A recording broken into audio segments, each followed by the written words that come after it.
Assalamualaikum warahmatullahi wabarakatuh. Perkenalkan, kami dari kelompok 4 yang beranggotakan Anteng Relis Palungki dengan NIM 02, saya Sarah Ayatillah dengan NIM 15, dan Astika Dwi Arumasuti dengan NIM 21.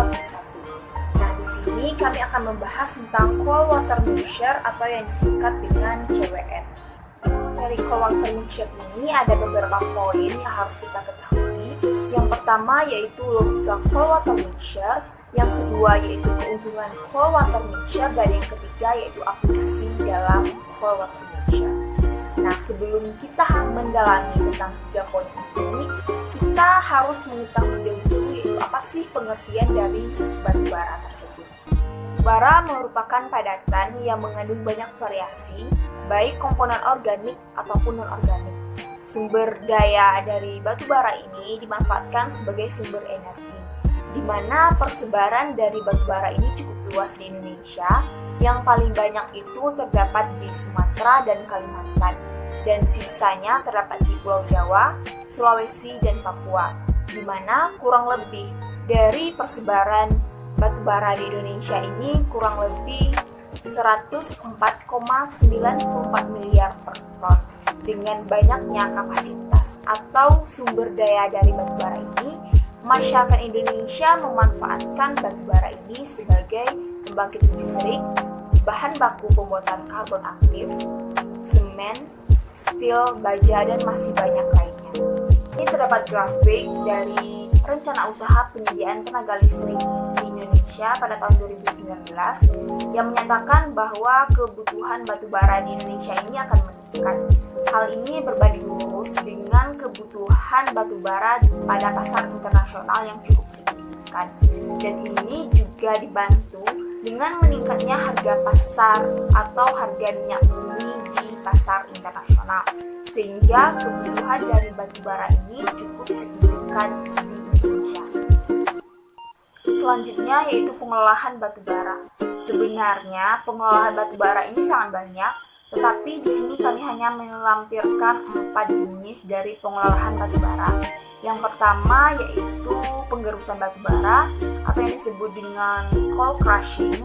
Yang kedua, pencucian batu bara atau yang disebut dengan coal washing. Yang ketiga yaitu pencampuran batu bara atau yang disebut dengan coal blending. Dan yang keempat ini adalah pengolahan cold water mixture. Nah, pengolahan yang keempat ini atau yang disebut dengan CWM akan kita bahas lebih. Nah, selanjutnya yaitu logika cold water mixture. Pengertian dari logika itu sendiri merupakan suatu yang dapat diterima oleh akal, dan dalam kasus ini yaitu berhubungan pada kondisi keteknikan.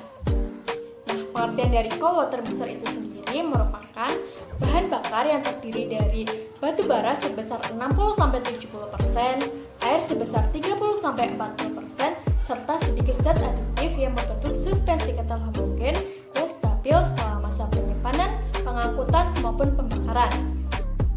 Nah, cold water mixture ini digunakan sebagai alternatif bahan bakar minyak bumi karena ada beberapa faktor, antara lain yaitu biaya yang cukup rendah serta memiliki sifat yang hampir sama dengan minyak dalam hal penanganan maupun pengangkutan. Salah satu aplikasi yang digunakan dalam cold water mixture yaitu kestabilan semprotan yang dihasilkan. Nah, dalam kestabilan semprotan dikarakterisasi oleh parameter semprotan berupa pola pengembangan semprotan. Nah, salah satu yang dapat digunakan yaitu melalui simulasi numerik menggunakan software aplikasi Fluent 6.2.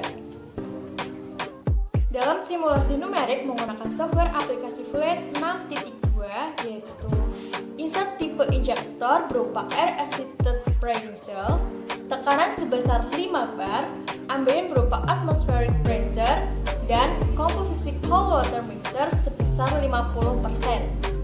Nah, dapat disimpulkan bahwa semakin tinggi tekanan injeksi dapat memperbaiki kestabilan semprotan sampai batas tertentu, dan stabil semprotan dengan diameter butiran semprotan yang kecil. Teknologi pembuatan cold water mixture ini cukup sederhana, yaitu mencampurkan batu bara dengan air dalam perbandingan tertentu, sehingga batu bara mengalami penjebakan di dalam air. Nah, cold water mixture ini memiliki sifat yang sama dengan heavy fuel oil, sehingga dapat dialirkan maupun dipompa untuk transportasi maupun pembakaran. Nah, selama pembuatan cold water mixer ini perlu diperhatikan karakteristik dari cold water mixer itu sendiri. Karakteristiknya antara lain, yang pertama yaitu penyimpanan, pengangkutan, dan pembakaran yang stabil. Yang kedua yaitu konsentrasi batu bara yang cukup tinggi. Yang ketiga yaitu dapat dialirkan melalui pipa dalam proses pengangkutan maupun pembakaran. Dan yang keempat yaitu pembakaran yang mudah dalam temperatur nyala yang tinggi. Saya lanjutkan.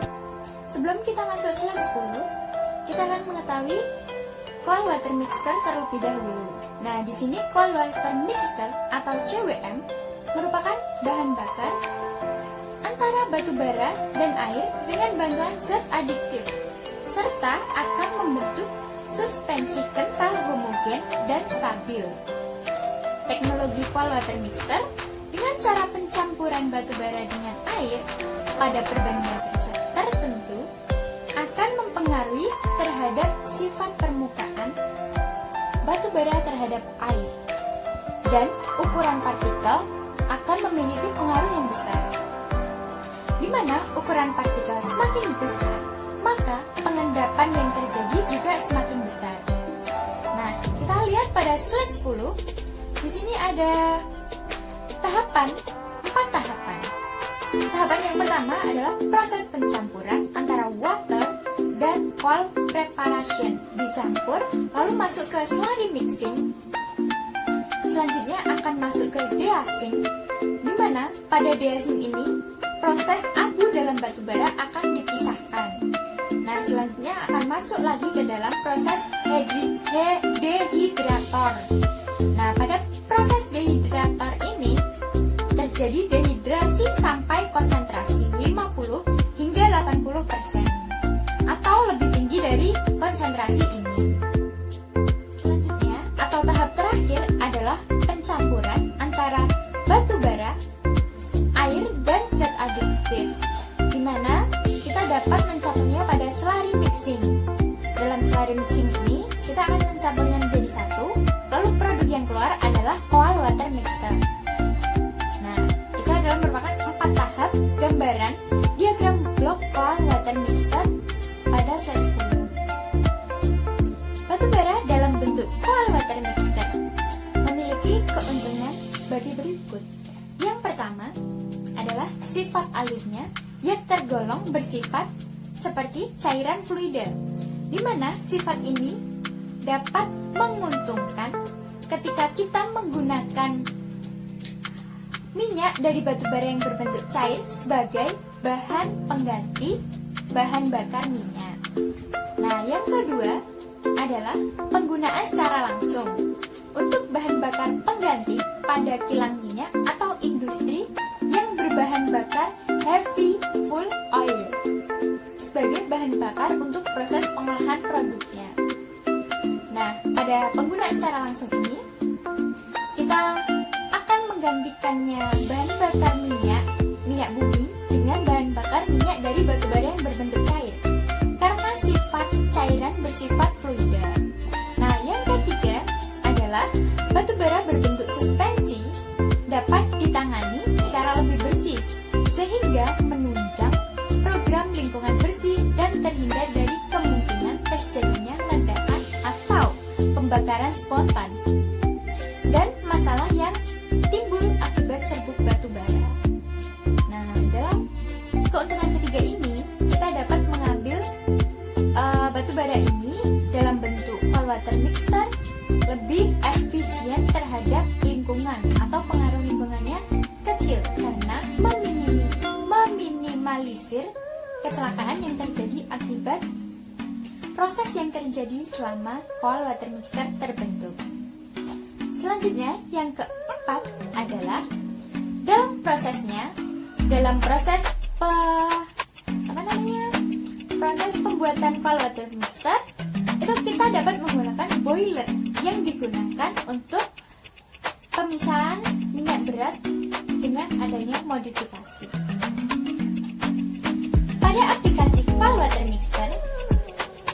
mixer sendiri memiliki kandungan air. Nah, pada kandungan air yang terdapat pada cold water mixture memiliki pengaruh yang merugikan karena pengaruh negatifnya berdampak terhadap pembakaran dan diperlukan penurunan tekanan dengan cara pemanasan. Nah, hal ini sesuai dengan saat kita merebus air, di mana air akan menurun ketika dipanaskan berlebih. Air tersebut akan menjadi uap sehingga kadar air yang ada di dalam panci akan semakin sedikit. Jika pancinya kita buka, maka akan terjadi penguapan-penguapan ketika dipanaskan.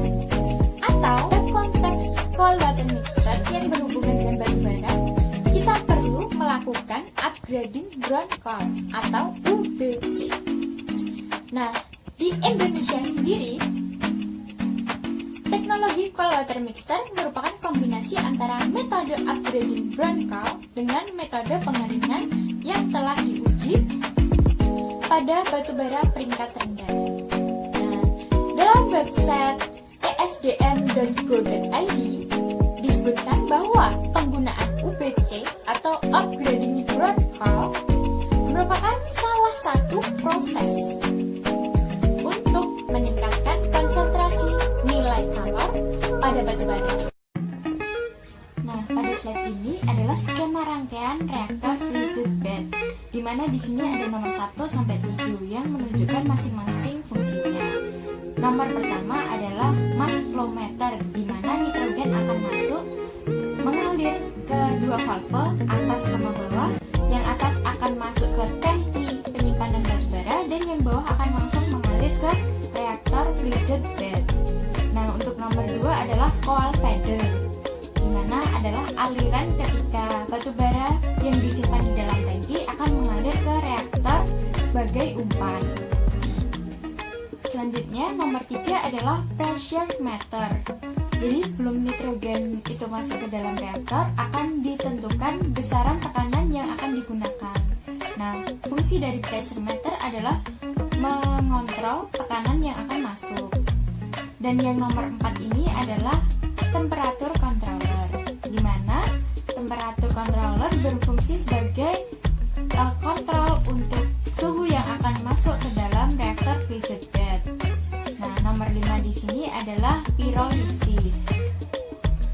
Pirolisis merupakan pemanasan batu bara dengan gas inert berupa nitrogen, sehingga menyebabkan terdekomposisi serta pemutusan ikatan.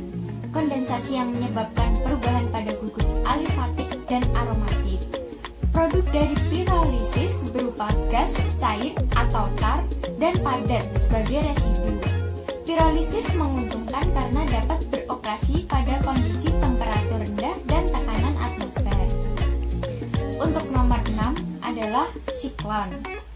Siklon merupakan alat separasi atau pemisahan berdasarkan gaya sentrifugasi untuk memisahkan gas dan material. Nah, nomor 7 adalah cold trap. Cold trap adalah alat yang digunakan untuk mengembungkan semua uap kecuali gas permanen yang berubah menjadi cairan atau padatan. Nah, cold trap di sini berfungsi untuk pengeringan beku. Selanjutnya akan masuk ke online GC atau gas chromatography. Di sini merupakan alat analisis untuk pengujian kemurnian suhu, kemurnian suatu zat. Lalu ada yang terakhir akan mengalir ke fan treatment, peralatan lubang angin. Jadi buangannya nanti akan dialirkan ke fan treatment. Nah, kenapa di sini kita menggunakan reaktor fluid bed? Karena reaktor fluid bed merupakan reaktor kimia yang digunakan untuk mereaksikan suatu bahan pada keadaan fasa banyak. Nah, di sini menggunakan fluida berupa cairan atau gas yang dialirkan melalui katalis padatan berupa butiran-butiran kecil. Lalu di sini kelebihan dari reaktor fluid bed sendiri adalah dapat mengendalikan temperatur yang lebih baik, mempunyai kemampuan pemrosesan dengan kapasitas besar, dan menghasilkan biogas sebagai sumber energi. Sekian presentasi dari kelompok kami tentang cold water mixture. Semoga bermanfaat.